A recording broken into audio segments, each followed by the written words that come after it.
Let's start the session. Let me just give you a quick brief about what we're going to speak about, how things are going to proceed.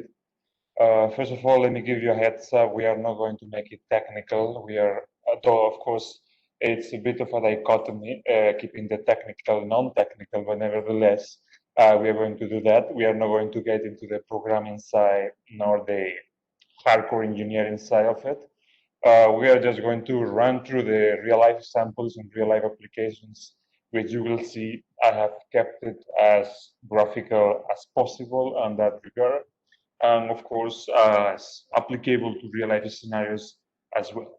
How are we going to run through it? Let me just show you the index so you get to see it. We are going to do a progression. What do I mean by this? We are going to go in a very, let's say, roadwise manner from AI jumping into machine learning and then moving into the robotics hardcore area and then landing into what is the future, which is quantum computing combined with all of it. So for you to be clear, you can look at the screen. We are going to touch various aspects within the area of machine learning or AI, and then we are going to come into the area of robotics and landing into the futuristic aspects. So why am I keeping this progression? Because robotics by itself is an area which is not directly linked to AI. It's an area of engineering. It can be performed, it can be developed without the integration or without the involvement of AI. But in the coming future, and even in your own places, you're all using Amazon Echo, Siri, Alexa, Cortana. So that's a combination of robotics, which is your smartphone, as well as artificial intelligence. So the modern world, it's going to move into that direction. And of course, we'll see how the future perspectives move along. If you see on your screen, you can observe there are various aspects within machine learning. The critical ones we are going to discuss today is, of course, what it is for real, not what social media has told you it is, which I'm pretty sure there's a big misconception here. And then what is computer vision, basically how a computer sees what we see as human beings. What is natural language processing, how a computer, a machine, understands language, processes voice, processes sounds. You're also using these applications on a daily basis, by the way. Even Google Translator works that way. And then neural networks and moving, of course, into the robotics arena. Now, let's start with some, we can call it myths and facts, but more ideally should be how to break your misconception about what AI really is. All right. First of all, you have to differentiate between RPA, which is robotics process automation, and between AI. Why am I asking you to do this? Because most of the times when you see, especially now during COVID-19 for the last, let's say, 5 months, I've been noticing a lot on the net, various webinars, AI everywhere. AI is like the buzzword for everybody. And there is a misconception here. AI is not a godlike machine that will tend to perform anything and everything. That's not the performance basis of it. You have to differentiate between what robotics is and what AI is and what AI robotics is. There are 3 aspects here. So what is robotics only? Industrial robotics, which are not AI induced. RPA, it's doing things. And artificial intelligence is learning how to do things. So what is the main key difference here? When you train an artificial intelligence or machine learning algorithm, you are not training it in a way that you program it and it performs the same output that you knew from the very beginning. It is performing something new, it's developing new techniques, and it's learning on the way. So it's at the same time, of course, creating new cognitive abilities. That is the aim of AI, which, by the way, we have not reached to yet. Still many years to go for that. But when it comes to robotics, the system is programmed to perform certain activities, and it just performs such activities. There is no external outputs, there is no improvement, there is nothing extra.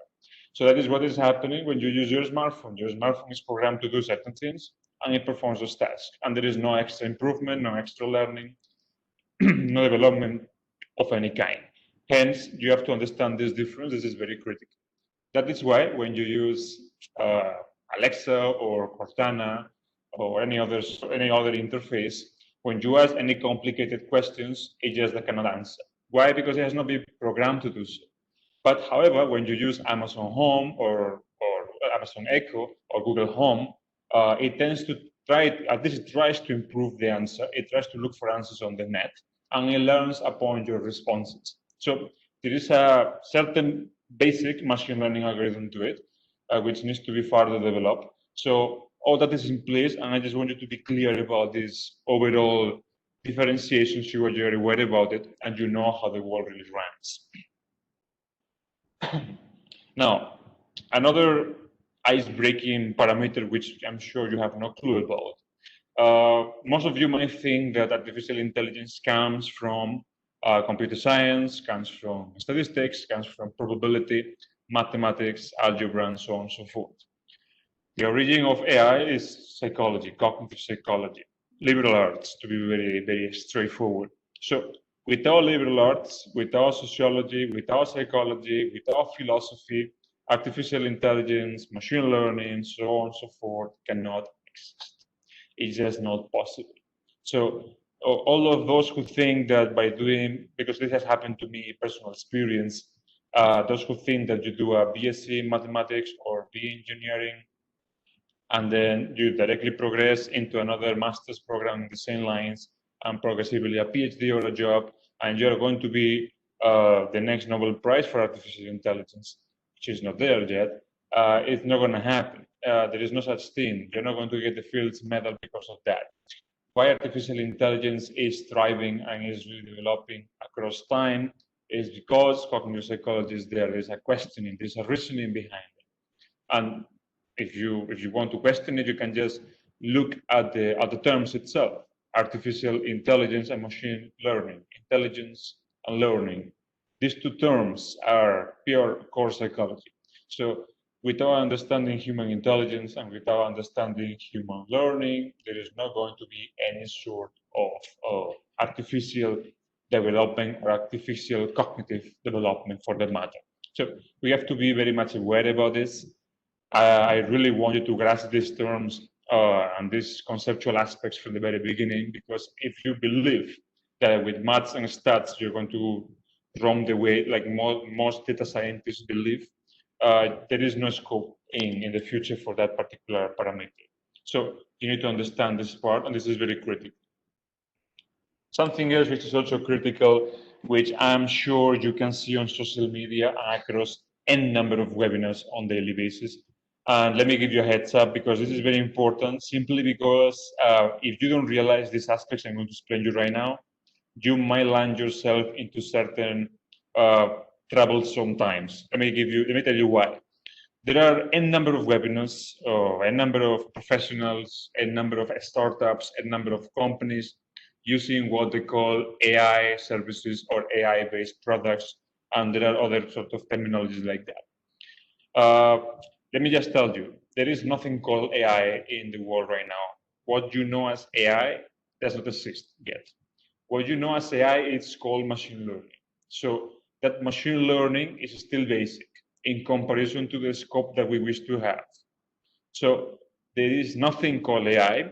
Whoever is using AI as a term to promote their services or their startup or any sort of soft skills trainings or any kind of programming skill trainings, it has a question mark to it. In fact, it has been proven that several startups in the US, which got funding for over $100 million, they were proven to be fraudulent. They were not actually developing any AI services. Well, that is simply because there's nothing called AI. It's as simple as that. What we are aiming at is something called AGI, Artificial General Intelligence, which is a system which is more intelligent or more cognitive able than a human being, which right now we are still years light from it. I can tell you that at least 20, 30 years will pass by and we will not realize it. Even though if the Elon Musk of the world tell you that in 5 years he will be there, believe me, we are still years light on research-wise to develop such technology, because you need certain hardware and software capabilities for it, which are not there in place for everybody. So that is the main drawback. So in your screen, you can see there is a pyramid. Now, I don't want you to go through all the pyramid. It's just for giving you a glimpse, graphical glimpse for you. you're going to understand that analytics is a very broad term. So analytics is the area of using past data to predict patterns, of course, in the future. So through analytics, we use machine learning, and then we move on into the umbrella of deep learning, and of course, we combine it with robotics. But the baseline is analytics, and then moving on to machine learning and deep learning. Make sure you understand that there is not something called AI. The real AI is machine learning. And there are three types of learning. Though this is not very important right now, but still, nevertheless, it will be interesting for you to know. There are going to be three types that you need to understand. One is supervised learning. You can see on your screen on the right corner, down corner. One is supervised learning. One is unsupervised learning, and the other is reinforcement learning. Now, each of them has a meaning to it, of course. When it comes to supervised learning, we are using data which is labeled. That means it has a category, such as name, age, gender, so on and so forth. So the data is a structure, and the output will also be a structure. And unsupervised learning is data which is not a structure, which is not classified already, so the system has to take care of it. So the output might be different from what we expect. These can also be called deep learning. And when it comes to reinforcement learning, is the learning by trial and error. Now, like a human being, you learn what is right and what is wrong by being punished or being rewarded. The system learns the same way, by being punished or being rewarded. So if it performs adequately, it's rewarded. It's, of course, giving a heads up, this is going in the right direction. If it's going in the wrong path, it is being punished, means it's being highlighted that the wrong parameters, please correct it. So there is this three kind of learning overall. There are some more, but these are the main ones, the main glimpse ones of machine learning, and that you have to keep in mind in order to understand how this area progresses across time and in the industry as well. These are some tools you can see on your screen. I don't really bother much about you understanding them in depth, but I just want you to understand that these are there. There are many more, of course, but these are the main ones right now, and the main ones that I personally utilize. Many people will utilize programming languages such as C or C++, but right now, for the future, programming languages like Python or Julia, which you can see on the right side, are the trending ones. And then if you look at Silk, which is next to Python, it's a quantum computing programming language, which is developed by ETH Zurich. This particular programming language is very new, so we cannot really judge it based on research, but it's used for quantum algorithms. So it's a top-notch ahead of machine learning. And then on the left side, you can see TensorFlow, which is mainly used for neural networks and deep learning. Also within Python can be perfectly used. And Hadoop and Tableau is used for analytics, which you have probably used at some point in your life, especially Tableau, which is basically used for graphic analytics. That's pretty much it. So this is a progression. There are many tools, many programming languages which you can use, but the most useful ones, you can see them in the screen, and the most useful tools, well, we can say they are right in front of you right now. Now, what are some examples in the real world that you can be using nowadays and you have no clue about? For example, those who use Netflix or Amazon Prime, you have something called a machine learning recommendation system. Now, what is this? When you watch a serial, the system will recommend you another serial or another movie, which might be on the same lines of the serial you just watched. So, for example, if I hope you have all used Netflix or Amazon Prime at some point in your life. When you do, and you finish watching something, Netflix will tell you, why don't you watch this now? Because you have watched it earlier, so maybe you will like this as well. So this is thanks to the machine learning algorithm, which is finding parameters, finding patterns that are common to each of the serials, and accordingly giving you referrals for the same. When it comes to Google Maps, same. It's asking you for reviews, it's tracking your locations, and is of course tracking down what sort of restaurants, what sort of touristic spots are you visiting, and accordingly gives you referrals for the future. Google Assistant, I think I don't need to tell you how it works. It's very clear. It works on a recommendation basis, just like Siri and Alexa. When it comes to PayPal, it has a platform for it, which is a way of tracking where you use or where you tend to spend more money on, and accordingly popping ads in your platform. Spotify is more of the same recommendation system. Uber tends to rate the drivers based on the not just the feedback, but also the time spent on the road and how many customers have onboarded. Now, this is used to machine learning analytics as well.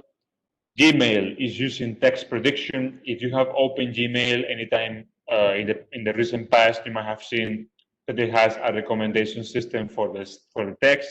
So when you type something, it will recommend the next immediate word. So it kind of predicts what you're going to write next. So that is also used as text prediction. And Facebook basically is using facial recognition for tagging any sort of friends or connections on photographs. So that is used to facial recognition, which is a type of neural network as well, which we will explain shortly. Now, in terms of machine learning and deep learning, I'm just going to give you examples. I'm not going to hardcore theoretical aspects, directly examples. If you look at this, your screen right now, there is a code over there. You might be thinking, all right, what is this guy showing us right now?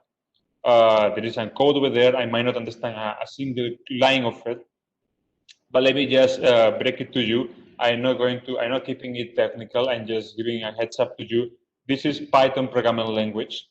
We are going to run a facial recognition or facial emotion recognition algorithm. Now, how are we going to run it? You can see the language is pretty much clear because it's English. So this being clear, you can observe that we are doing something like loading a data set. In the line number 8 and 9, you can see that we are loading something there. In fact, on the hashtag, you can see we are loading data and images. Here we are loading different faces of different people expressing different emotions. As you move down, you can see which emotions we are uploading, like anger, disgust, scared, happiness, so on and so forth. There are many others you can upload, but these are sample ones. So you can see how the code is structured on a programming language like Python. You first upload a data set, and then you highlight what exactly would you like to be selected. Now, what is the output of running such a code? This is the output. You can see on your screen, there is a facial identification for images and, of course, for the facial emotions. The face is being squared in the red box, and the yellow lines are representing the muscular or the muscle movements of the face in base of its emotion. On the left side, on the upper left side, you can see there are percentage bases on each emotion. How much of an emotion the person is expressing. 1 minute, let me just play it again. How much of an emotion each individual is expressing and how much percentage of it is. So accordingly, it predicts the accuracy on how the person is feeling. Now you might be thinking, what is this used for? Well, for a starter, this is used for unlocking your phone and iPhone. Secondly, social media platforms use it to identify human beings, different people and their emotions. Thirdly, this can be used in human resources to recruit people and see how they're feeling or whether they're being truthful during interviews. And there are many more applications, but these are some of them. This is just to give you a heads up of what kind of facial emotion recognition tool we can do with machine learning. Of course, nowadays it's being used to predict whether people are wearing a mask or not for COVID-19, but that is a different story. Another use of, in this case, in deep learning, and now you will see how deep learning is different from machine learning. Now, in the machine learning algorithm we just ran right now for facial emotion recognition, you saw that we uploaded some faces. Now, those faces gave me an output. So I already told the system I am uploading happiness, sadness, anger, so on and so forth. And I gave classification on what images and how many I uploaded. But the output was nothing extraordinary. It was just whatever I was already expecting to get. So from the input to the output, there was no huge shakes. They were just a transition and running the code. However, in deep learning, especially in cancer prediction, which is an area of research which I have focused upon personally, here we are entering X-rays. So we are entering analysis of X-rays, histopathological images, that is the medical term, and we load X-rays of breast cancer images. Breast cancer might be lung cancer, any type of cancer. In this case, I will take breast cancer. Now, if you take breast cancer, you're analyzing different X-rays from different lymphomas or glaucomas, which are the cells, the cancerous cells, which are the cancerous cells, and then you upload it into the system. Now, the system will train by itself. What does this mean? It means that it will identify parameters. It will tend to select which ones are the cells which are cancerous, and accordingly give me an output that these are the cancerous cells. This is what you have to look for in further X-rays of other patients. Now you can see as the output comes, it gives me a percentage basis.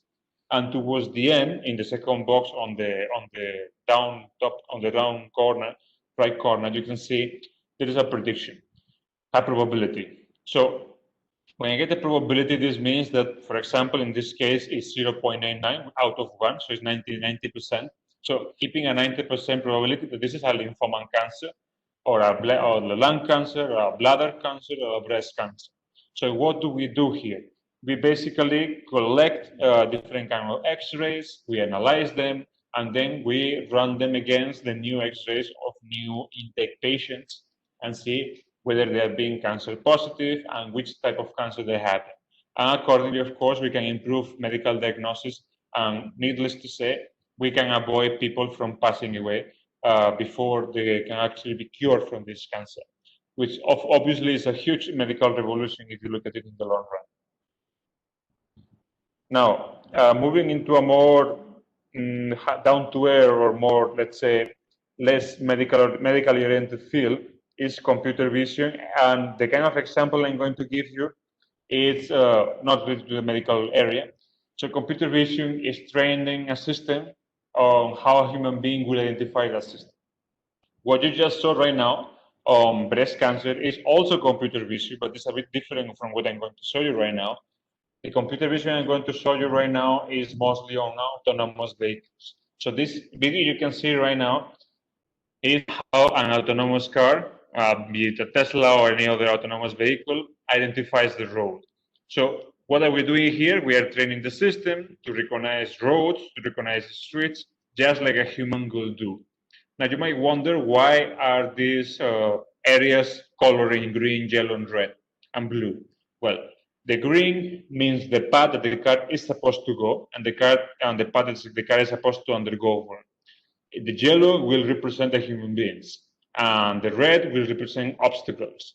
The blue will represent the limitations of the particular path that the car is supposed to follow. So here, of course, well, let me just play the car again. Here you can understand how the car is driving by itself, but more importantly, we are training the system to understand how we as humans can correlate to the real life scenarios of driving. Of course, this is a European city.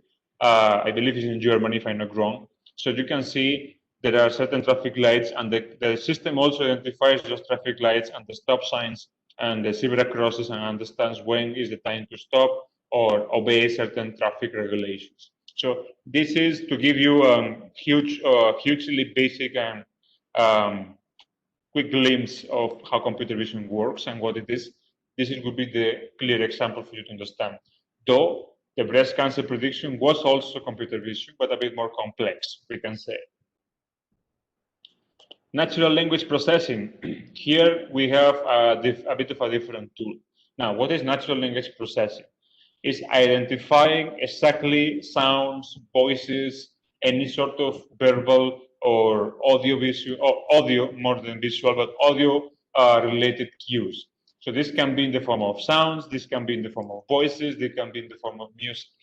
There are various apps that are there in the market, such as Shazam, or even if you talk about Spotify, or even Google Translator, which identifies what you say and correlates and translates into text. That is natural language processing.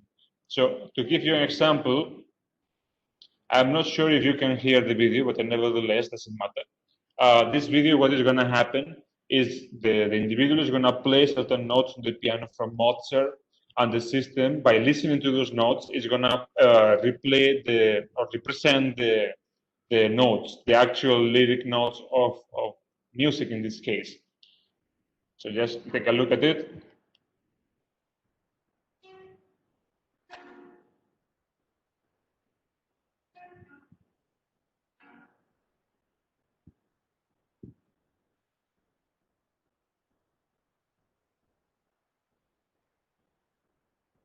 Now it's loading, and you will see how the system gives us the output of what exactly was played and how it was played, what particular notes, and the complete structure and distribution of it.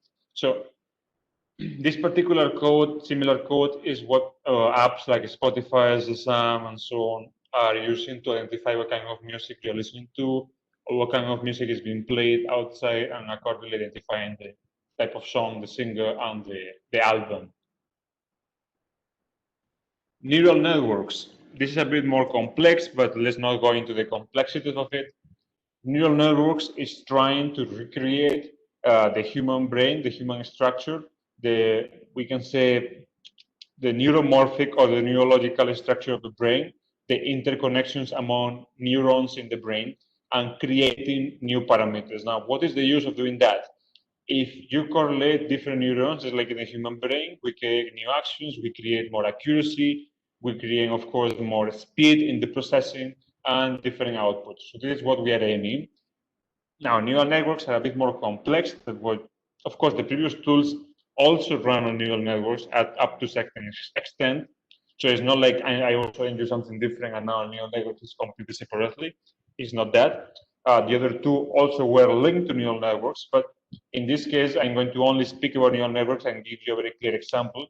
So to give you a glimpse, neural networks recreate the human brain and tries to perform at a somehow to somewhat similar speed. Uh, since I am from Spain and I like football and I support Real Madrid, I'm going to show you a video from a match, a football match, a very short video between Real Madrid and Barcelona on how the system identifies using computer vision through neural networks, identifies what position the players are having, how much of accuracy it is that particular player being correlated with the actual position in real life, what is the name of a player, so on and so forth. You will see what is identified.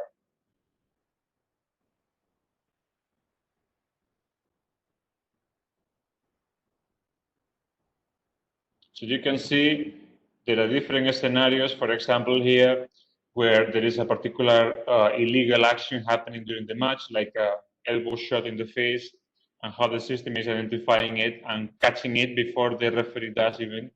Accordingly, the players are always identified. You can see the positions of defender, forward, so on and so forth, and how the system perfectly identifies it. In fact, this is used in real football scenarios and real matches nowadays. And this can be used in any other sports. If basketball, tennis, cricket, it can also be used to predict, if you talk about cricket, how many times the batsman will successfully score and successfully perform during the match. There are many tools that can be utilized here. And it's pretty innovative. It's been used in real matches right now. Well, it used to be before COVID-19. Nowadays, it's being stopped a little, but anyway, it was used. It has huge analytics inputs, and in fact, there was a movie in the past called Moneyball, by starring Brad Pitt, which used to introduce analytics to the world of sports. This is a bit more, this is of course way more advanced than what the movie shows. But if any of you is interested, I recommend you and I advise you to watch that movie called Moneyball by Brad Pitt. Now, let's move into from the area of machine learning to the area of robotics. When it comes to a combination of both, you can see in this image what kind of applications can be there. Now, I don't need to tell you that this can be applied almost anywhere. I mean, any field can be really correlated with the area of machine learning and robotics, up to a certain extent, of course. There are certain limitations to everything in life, but I don't think I need to run through it. From the field of finance to sports, marketing, HR, anything can be utilized in these tools in order to optimize services and optimize performance. So I feel this is nothing new to you, but anyway, I am bound to put a slide on this and you can really see it graphically in front of you.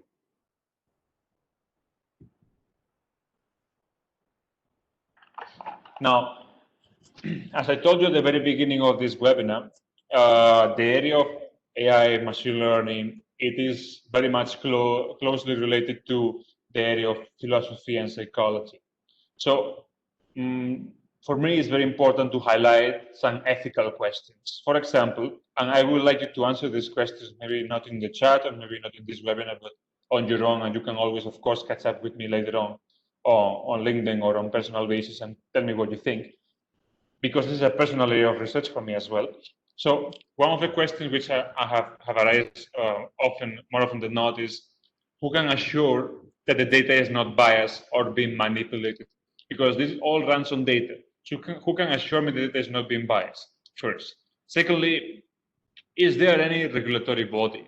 Is there any institution or any government to regulate the use of AI? It's a big question. Who oversees the data? Means if it's a human overseeing it, the data will become biased, right? But if it's a machine, even that code, that particular initial algorithm has already been coded or programmed by somebody else in the past, and that person was biased. So that means the algorithm has some bias to it. So how do we eliminate that bias? What do we do about it? Another big question. Another question is, how far is too far? That is also a huge question. And one more, which I would like to tell you, but is not here, is what if AI goes wrong? What if AI goes against humans at some point in time? What if we actually land into a Terminator-like reality? Of course, I can tell you that is very unlikely to happen, but what if? It's a big question as well. So transferring from the area of AI machine learning to robotics, now let's look a bit more into the engineering side of technology, which is the robotics aspect. When it comes to robotics, we have, we can say, a bit more of complexity, because here we have to involve the liberal arts, psychology, creativity, computer science, as well as engineering, be it electrical, be it mechanical, so on and so forth. There are various aspects combined too. So if somebody wants to learn AI, wants to learn machine learning, can learn programming, can learn data science and develop skills. To learn robotics, you need to be a bit more into the area of engineering, or maybe develop certain interest into the area of hardcore sciences like physics and chemistry, and of course mathematics. So to jump into it, it will take a bit longer, but believe me, it will be a very insightful world and definitely innovative. And this is the key for the future of the workplace. In fact, most jobs will be assisted, if not replaced, by the area of AI and robotics.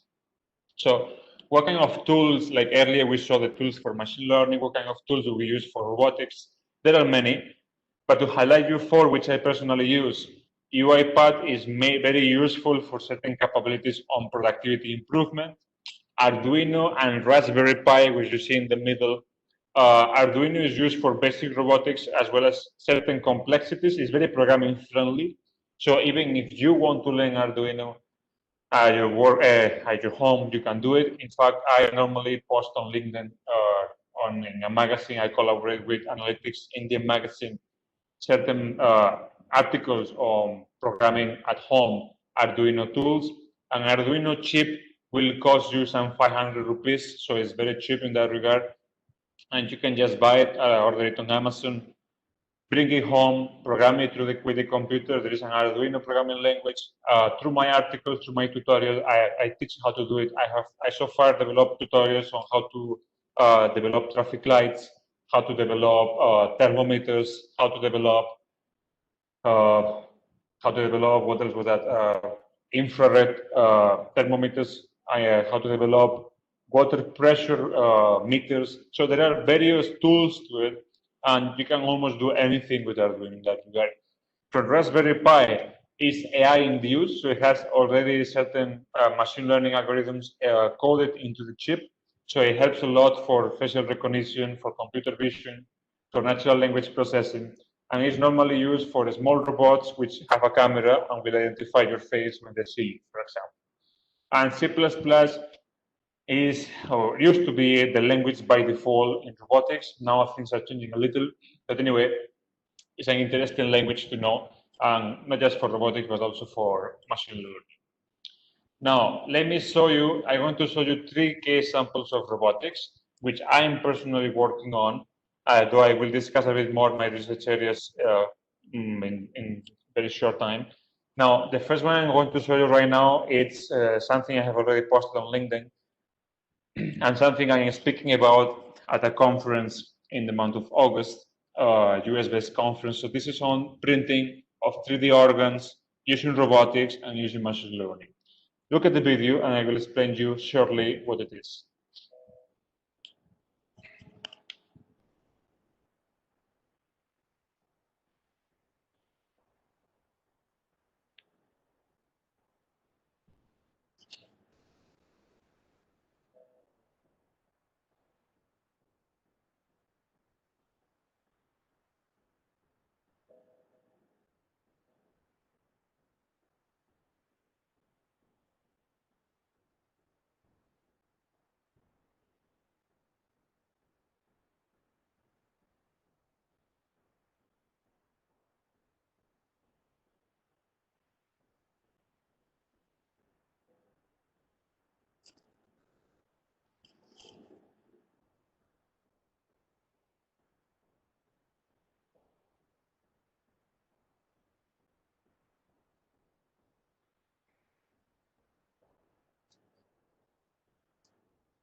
Okay, so you can see how the printing of 3D organs is happening. Basically, these tools are being used, of course, to robotics for the 3D printing. But what AI does is basically fasting it up process, identifying medical records, and of course, certain cell types and blood types and other parameters to it. I'm not going to get technical, just to give you a glimpse. It identifies whether the 3D printed organ is going to match the host or not, and not just that, it tends to print and perfectly matching organ with the host with effect immediately. So what is the aim of doing this? For me personally, will be to avoid waiting lists for organ donations. That means that if you tell me I had a heart problem, like of course not you, but the doctor, this patient has a heart problem, needs an organ with effect immediately, give me 10 minutes, I'll print it and it will fit perfectly and it won't be any rejection possibility from the body. That is the aim. Of course, it's a huge aim. It has not been tested in real life because obviously you need some guinea pigs for that, so to say. So that is not going to be easy to find, as you can understand. And there are a lot of ethical concerns to it as well. But hopefully, will be further research, further developed in the future. Another example. This is developing life outside the plant. Now, here we use both deep learning and robotics. Deep learning to understand how to build, how to develop architecture, and architecturally friendly frameworks in Mars, in the planet Mars, and of course, robotic to actually build the physical structure. So just take a look at it, and you will understand how it works.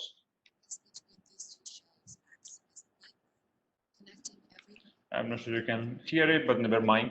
You can see exactly how the house is distributed. This is supposed to be in other planets like Mars. There are various reasons why the house is vertical, not typical horizontal. As you can see, there is a distribution to it for air cleaning processes and so on. All this has been developed by AI, has been adequately framed by a deep learning algorithm and how it can perform in other planets, adapting to the gravity, to the physical conditions, to the water conditions, to the, of course, outside weather conditions, and so on and so forth. This is already ongoing, by the way. It's nothing futuristic. It's very much there. There are 2-3 companies already working on day-to-day basis on this particular architectural frameworks. And well, let's hope that soon enough we'll get to see something like this. And who knows, maybe we all end up shifting to other planets. And if you ask me, I would love to shift to Saturn rather than Mars. Another example, this is what I'm going to show you is a parody. It's not a real robot or real case scenario, we can say. It's a parody of Boston Dynamics, the company. But I found this video to be very interesting in the way of questioning whether this can happen in the future and what ethical frameworks can be there. So what you can see in this video, it's exactly how a robot is being asked to kill another robot. So the robot is being given a weapon and is being told, okay, annihilate or just reduce to pieces this robot.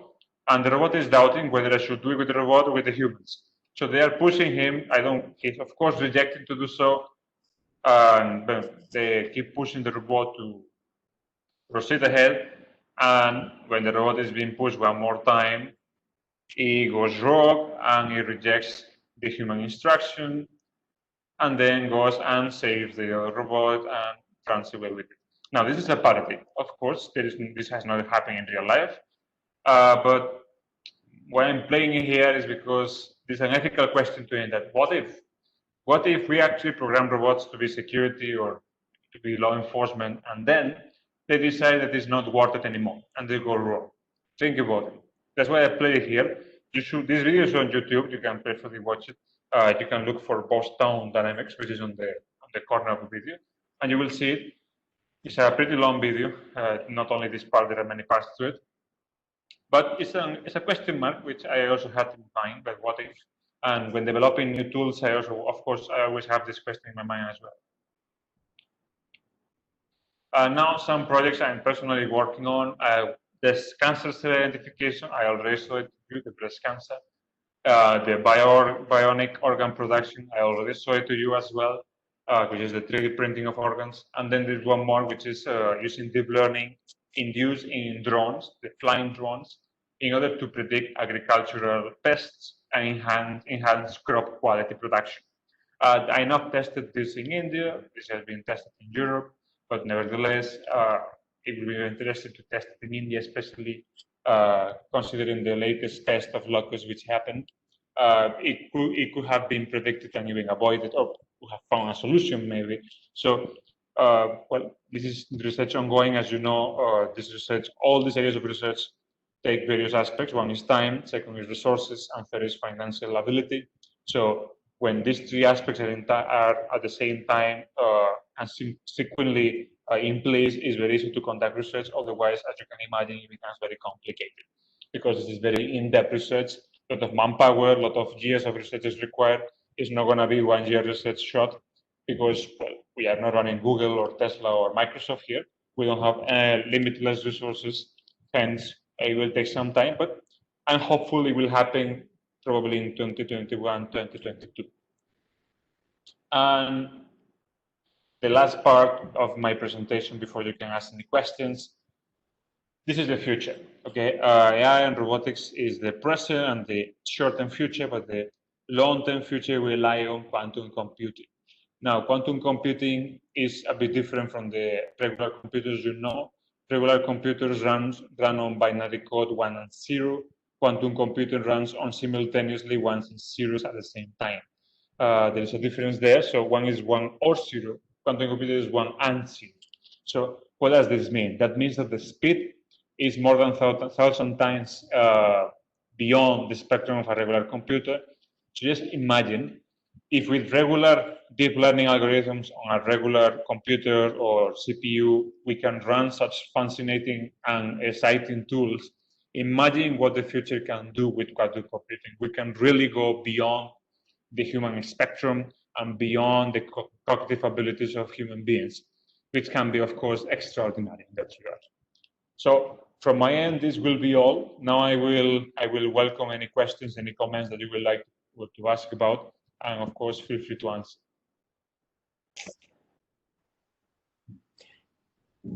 Thank you, Dr. Rodriguez.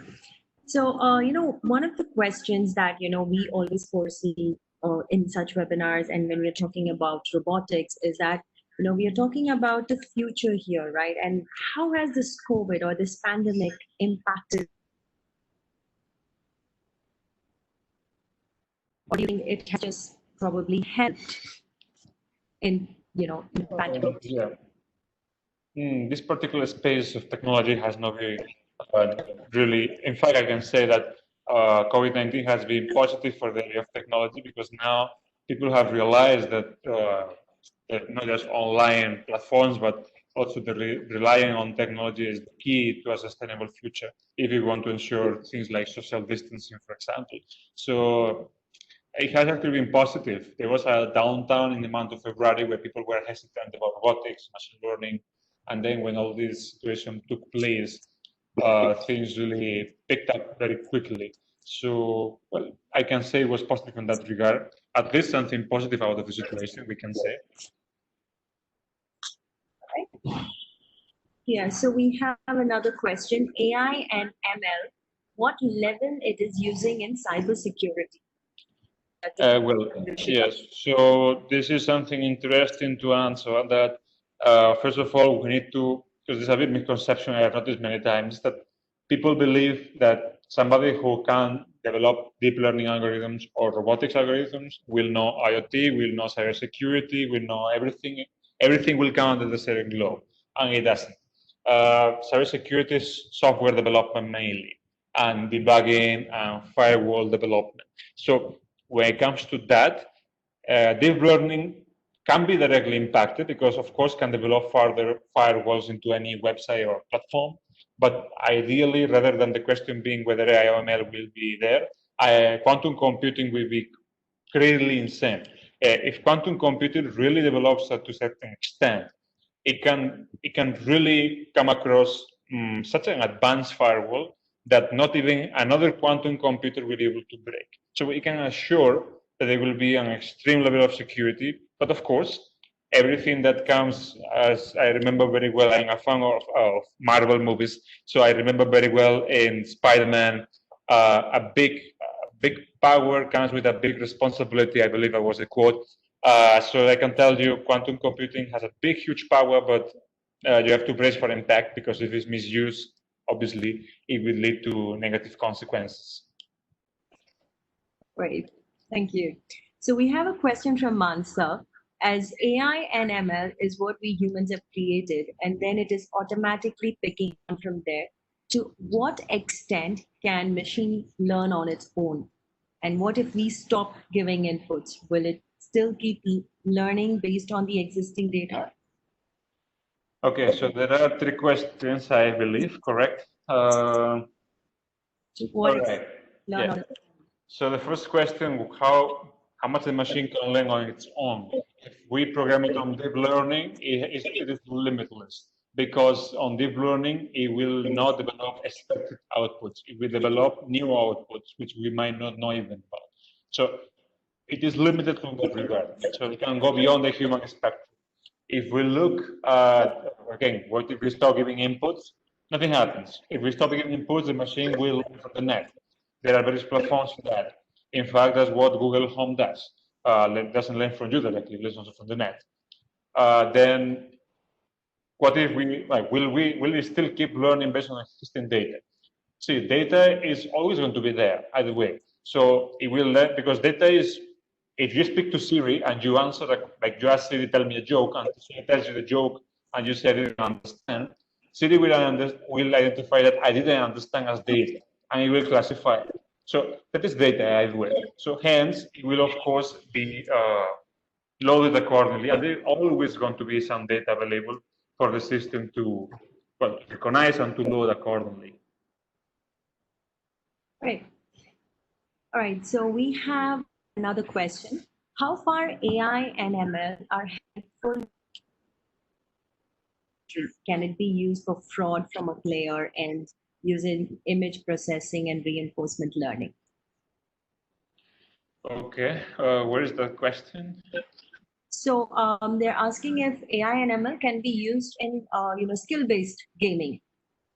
Yeah, it's used by human resources departments, companies like, well, in Europe it's being used by Intel, it's being used by Microsoft, it's being used by Google, and it's being used by Nogrom, IBM. So all these companies are using this particular skill training development through AI for their employees and candidates as well. They also use it for candidate engagement. So it is being very much used over there. So you're saying that machine learning and AI, they can detect fraud from the player's end? Yeah, what they're doing, for example, even when it comes to the stock market, is not just detecting mischievous activities within the stocks and well, the selling and the buyouts, but it's also working across how the market is evolving. If it detects any sort of inaccurate activities or any kind of unusual transactions, it will also flag it. So that is how it works across. It's very much used already. All right, that's interesting. So Abhishek has a question in, is quantum in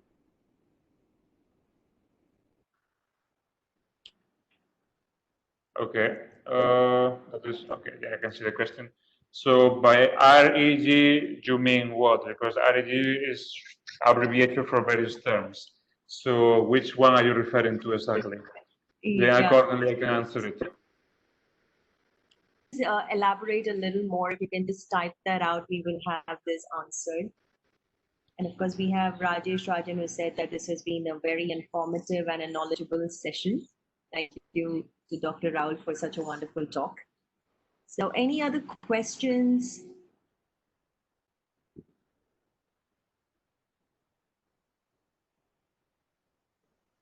Right, I'm just gonna. So I have one, Dr. Rodriguez. So, Yeah. at Innopark Ventures, right? So we usually support tech-backed ideas.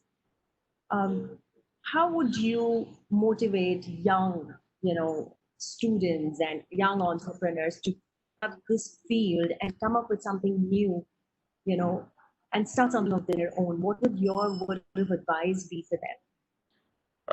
First of all, I will advise not to get driven by the market movements in terms of everyone using AI in the name of a startup, because then when some real investor who knows about the field will question you, and then you have no answers for it. So if you want to develop certain technological products, I will advise to first know the product inside out very well yourself, and then try to apply it in the market and try to find the research gaps in the market as well. So that is very critical. And to give a heads up, especially to these young tech entrepreneurs, would be develop your skill set, of course, take care of your mindset, and then opportunities will always pop. That is nothing, you're not short of opportunities. You can see on media, they're telling you there is crisis, jobs are not there, so on and so forth. Jobs are very much there, but you need to be skilled. There is no scope for average individuals any longer. Now you need to really have the skills for it. Otherwise, you go to perish. Either you adapt or perish with the market. That is nothing you can help. It's the fifth industrial revolution right now. So I think Abhishek has explained what he meant by REG. So he meant random in the generator. Yes. And there's another comment of his. I am talking. Okay. On AI robots they got with Palaron Inc. Palaron repairs. So, yeah. So he's further explained his question. Okay. So I feel that you are going into the field of electrical engineering, if I'm not wrong. So yeah, I understood that. See, there is no very extensive, and by extensive I mean a number of research papers or research output to prove that a quantum computer can be really linked to it or can be really utilized in accordance with REG or PEER. But I can tell you for sure that so far everything I've been seeing in the development of electrical as well as mechanical engineering field has somewhat been able to develop production or development research with quantum tools and with quantum algorithms. I wish I could tell you, yes, this is the answer and this is my research to back my answer, but haven't. So I cannot make it a statement for that logic. I can see he's posting some of the comments. Yeah. They have robots who detect minefields. Yes, but that is a bit different from what you're asking initially. But nevertheless, that is more on a corporate structure, so I don't have any research backdated to really answer the question. Even the Dalai Lama in a conference said, I don't know. So if he can say it, I can also say it. I can tell you, I don't have research to back it up. And I don't wish to give you any misleading answers for the matter. I can see another question here. Piyush Kulkarni has asked, despite the advancements in AI, ML in various fields, why was it not instrumental in limiting the spread of coronavirus from China to the whole world? Why were the world leaders unable to predict despite having AI, ML tools under their administration? Very easy answer.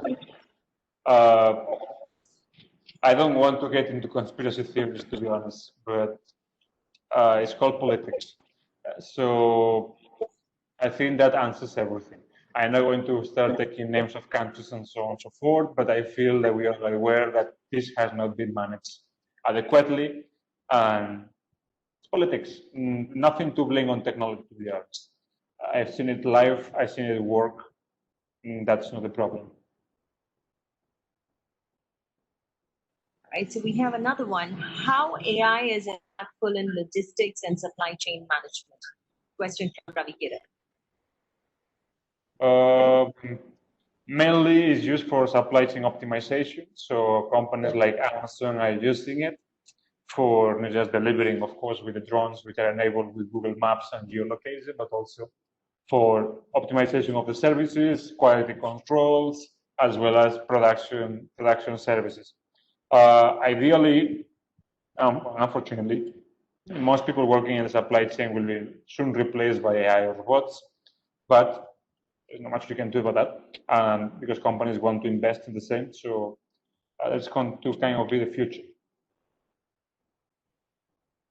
Another question here for you. Can AI take over call centers? And if that's the case, will call center employees go jobless? Let me tell you one thing, because most of you might not know me directly. And you can see on LinkedIn, I'm very outspoken. So I will not give you gardens and flowers and tell you that no, things will not happen, no one will lose their job.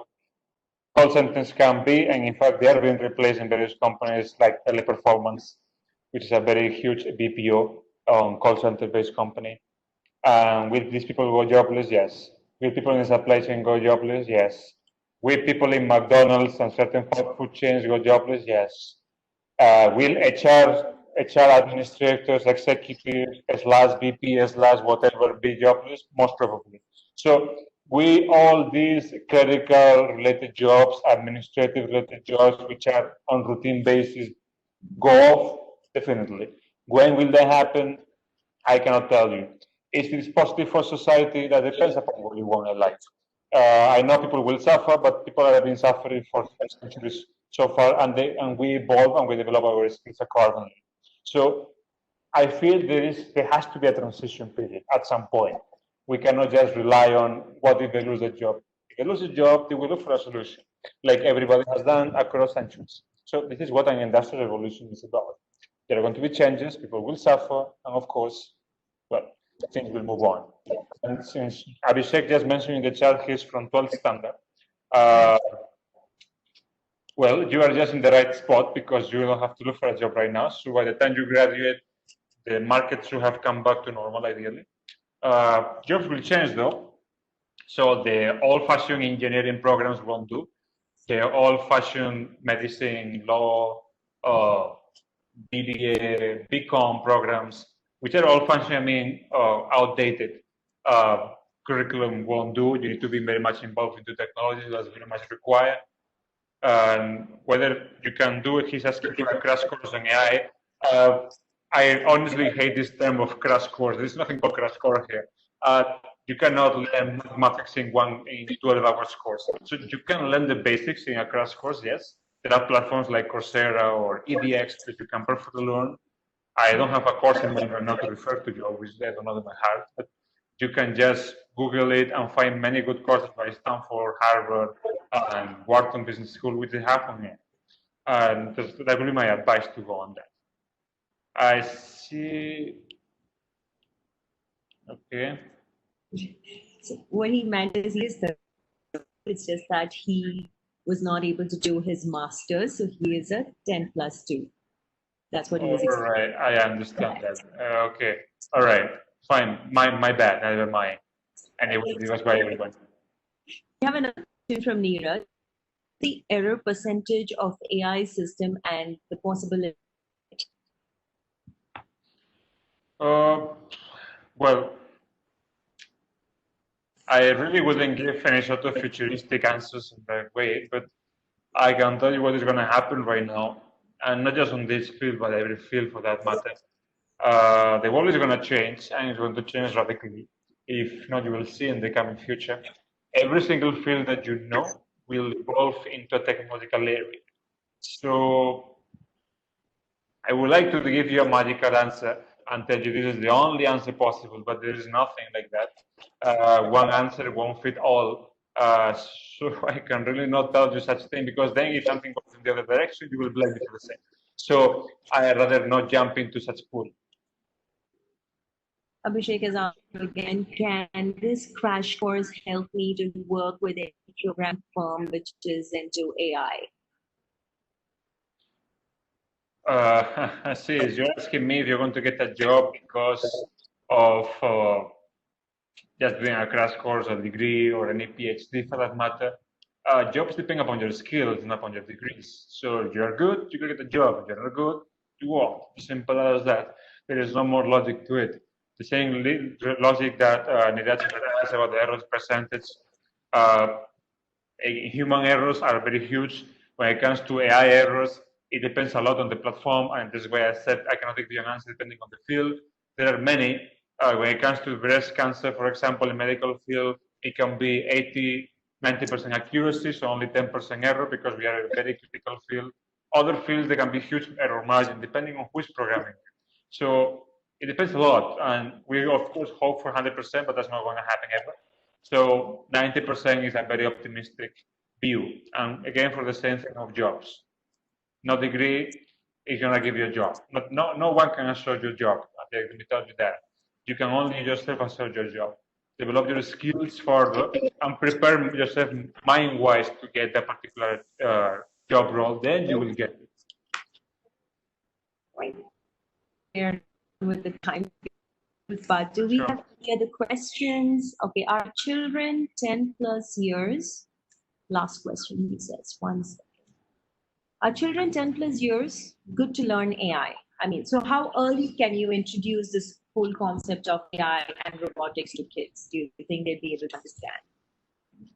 In Europe, all schools have AI and robotics from the age of 5. Wow. So I think that answers your question. Okay, I think it does. Yes, it does. So we have another request here, Dr. Rodriguez. Can we have Dr. Raul Rodriguez's website or blog for his project work or Twitter details? I use LinkedIn. I'm not on Twitter. I hate that 140 character stuff. Facebook, forget it. Not happening because of the data privacy problems. I'm not very fond of it. But let me paste my LinkedIn profile here just below it. Copy paste it. Sure. You can find me there mostly. Of course, all these Google Scholar platforms and so on there, but I don't advise you to go there. Very research based. There you go, guys. You can now add him. Like you said, you can connect with him on LinkedIn, and I've seen a lot of your work as well, Dr. Rodriguez. So I think that's pretty, remarkable. And so, how long have you been here with Voxin and in India? In India, 7 years. So I'm of course, from Spain. But Right. I came here, came for work, moved on. My wife is Indian, so getting settled, and since moved that direction. Voxin, I'm here since a very recent time. Since of course we just became a university now. So I'm here as a thing of the school, and then developing the technological inputs and technological side of the institution.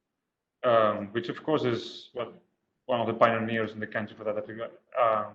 We aim big time for other things, so that's the future scope. Right.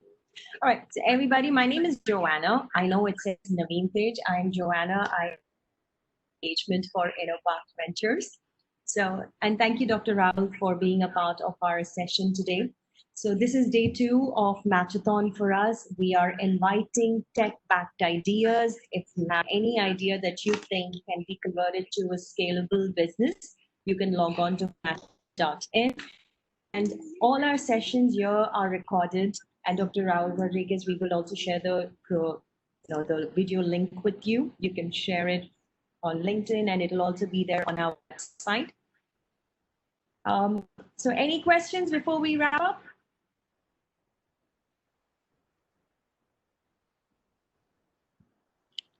Great. Thank you very much. Thank you, Rodriguez, for being with us here today.